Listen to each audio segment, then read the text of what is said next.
Vamos a ver, Antonio Álvarez Solís, yo decía en la presentación que durante unos años fuiste el director de la revista Interview. ¿Creador, se puede decir, de la revista Interview? Sí, fui director desde el número uno.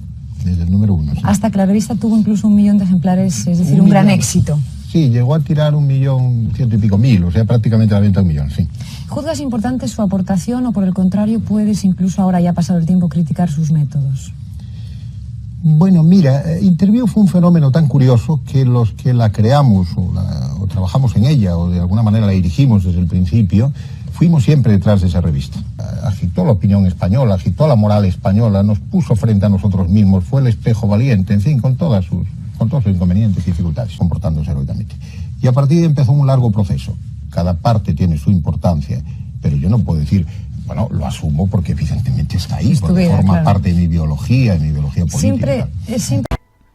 La popularidad de la revista Interview, que en apenas unas semanas se convirtió en la revista más leída de España, no se debía solo a los desnudos en portada, también a que en los reportajes se atrevían a un nivel de osadía que en ese momento no existía en la prensa escrita, ya que apostaron por una línea editorial de acusación contra políticos, en aquel momento especialmente contra políticos del franquismo, a los que acusaban de corrupción o de crímenes durante la dictadura.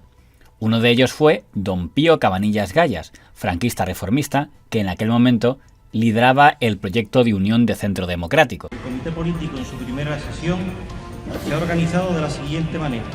Presidente, don Pío Cabanillas Gallas. El exministro franquista, don Pío Cabanillas Gallas, era el líder del partido mayoritario dentro de la coalición UCD, la coalición que usaría el gobierno de Suárez para presentarse a las primeras elecciones, lo que le convertía en un político blanco de ataques. El 16 de febrero de 1977, la revista Interview del recién creado Grupo Z publicó un reportaje que denunciaba trapos sucios de una financiera inmobiliaria propiedad del político, Centro Financiero Inmobiliario Sociedad Anónima, que había sido demandada por estafa y usura. A las 24 horas aparecía una respuesta en el periódico El País, el diario del Grupo Prisa. En su sección de noticias, el propio don Pío Cabanillas desmentía la información, asegurando que hacía tiempo que se había desvinculado de aquella empresa. El propio El País se refería a aquella información como falsas imputaciones. El director de la revista Interview, don Antonio Álvarez Solís, mandó una réplica a El País, aunque esta no fue publicada hasta casi una semana después y en la sección Cartas al director. También la revista Blanco y Negro, del Grupo Prensa Española, que dirigía don Adolfo Prego, publicó un artículo en defensa del señor Cabanillas en las que acusaba a la revista Interview de haber difamado al político. En su siguiente número, la revista Interview se ratificó en la información. En una nota titulada Don Pío en el país de los Cabanillas, se burlaba sobre el buen trato que daba el periódico de Prisa hacia el político. También respondía a Blanco y Negro calificándolo de semanario integrista y asegurando que a pesar de su nombre, aquella publicación no era ni blanca ni negra, sino amarilla. La llegada de la democracia permitía a las publicaciones abrir fuego contra los políticos del régimen anterior. Resulta que no hago más que encontrarme gente por la calle que no iba a ninguna manifestación ni participaba en ninguna huelga en la que estábamos metidos los demás entre palos con los guardias y nos decía, aquellos tiempos en que nos enfrentamos a Franco. No, usted no se enfrentó. La revista Interview también atacó a los 3 hermanos Rosón, que habían ocupado puestos en la dictadura. Esa línea de ataque le costaría cara a Interview, y cara en el sentido más literal, porque al no poder demostrar sus acusaciones ante los tribunales, tendrían que pagar una muy importante indemnización a la familia Rosón. Presidente don Antonio Rosón Pérez. A legislatura do Parlamento de Galicia levanta esta sesión. En mayo de 1978, Interview inició un serial de reportajes contra los hermanos Rosón, realizados por el periodista don José Luis Morales. Los hermanos Rosón ocupaban puestos de primera instancia en el Estado en la órbita de la Unión de Centro Democrático. Don Juan José Rosón era delegado del gobierno en Madrid, don Luis Rosón era general del ejército y don Antonio Rosón, el mayor, estaba a punto de convertirse en el presidente preautonómico de la Xunta de Galicia. Según la revista Interview, los hermanos Rosón habrían cometido crímenes durante la Guerra Civil Española, en especial el hermano mayor, en las represiones de Cervantes y Becerrea. Los Rosón recurrieron a la justicia contra la revista y lograron el secuestro de algunos de los reportajes.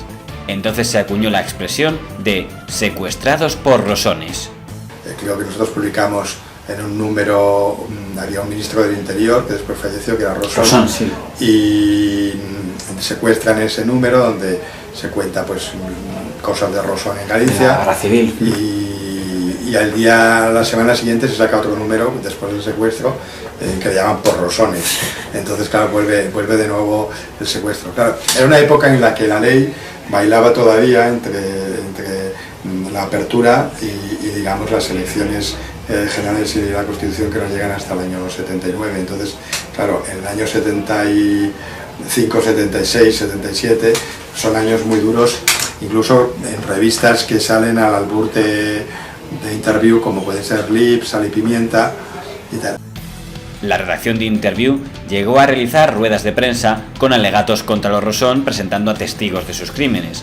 No obstante, en sede judicial, no todas las informaciones que habían dado Interview pudieron acreditarse. Don José Luis Morales y la revista serían condenados por aquello a tener que indemnizar a los 3 hermanos Rosón. El señor Morales terminaría rompiendo con Interview por falta de acuerdo con la empresa sobre qué parte de la indemnización debía pagar él y cuál la compañía. Lo que estamos sacando son las cosas malas de la democracia, que lógicamente también las trae, pero son mucho mayores las positivas. Creo que en eso sí que estamos todos de acuerdo. En cuanto al bombardeo masivo que aludes, yo creo que, bueno, es lógico, teniendo en cuenta que prácticamente está permitido en España desde hace 2 o 3 años. Alemania lo tuvo, lo pasó, es como un sarampión que por descontado en España también vamos a pasar, y eso solo se pasa con el tiempo. Entonces es lógico que en estos momentos, dice, no es nada normal, y es absolutamente lógico que en Alemania, un país que hace 15 años, quizás lo pasó 20 años, no sé exactamente los años que hace que lo habrá pasado, pero seguro que lo pasó, y en España en este momento lo estamos pasando. En cuanto a una cosa que a mí me preocupa también, quizás de una forma directa, y antes ha salido la conversación y ahora tú lo has vuelto a nombrar, que son las portadas en los kioscos. Yo en lo personal, como quiero tanto la libertad y la defiendo tanto en las personas individualmente como en la comunidad, creo que sí, que efectivamente en los kioscos no tendría que haber portadas que pudieran molestar o agredir a algún tipo de persona que para ellos sea una agresión. Entonces, estoy de acuerdo en que las portadas no sean agresivas. Ahora, estoy también totalmente de acuerdo que en el interior sea todo lo agresivo que haga falta, puesto que la persona que va a leer el interior es la persona que va a comprar esa revista. Si ella desea comprarla, yo creo que solamente está haciendo uso de su libertad. Yo creo que eso es bueno.